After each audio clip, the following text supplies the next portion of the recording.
హస్తం వారిది. అలాంటిది ఇందులో ఒక బ్యూటిఫుల్ సాంగ్ని రాశారు చంద్రబోస్ గారు. చంద్రబోస్ గారి మాటలు విందాము. అందరికీ నమస్కారం అండి. ఈ చిత్రంలో నువ్వేలే నువ్వేలే అనే ఒక పాట రాసే అవకాశం నాకు లభించింది.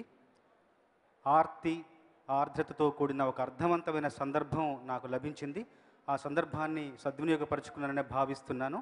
ఈ అవకాశం నాకు ఇచ్చిన మిత్రులు బోయపాటి శ్రీని గారికి, దేవి గారికి, అట్లాగే నిర్మాత మిర్యాల రవీందర్ రెడ్డి గారికి మనస్ఫూర్తిగా ధన్యవాదాలు తెలియజేసుకుంటూ, ఈ చిత్ర కథానాయకులు సోదరులు సాయి శ్రీనివాస్ గారు భవిష్యత్తు సర్వతోముఖంగా సర్వోత్కృష్టంగా ఉండాలని ఆకాంక్షిస్తూ ఆశీర్వదిస్తున్నాను.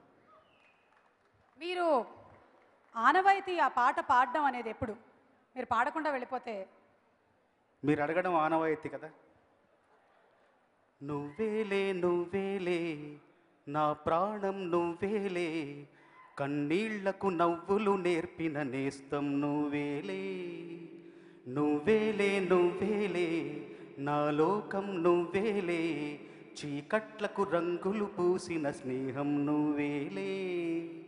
అలసి ఉన్న గొంతులోన మనసు మాట నువ్వేలే, అడవిలాంటి గుండెలోన తులసి కోట నువ్వేలే.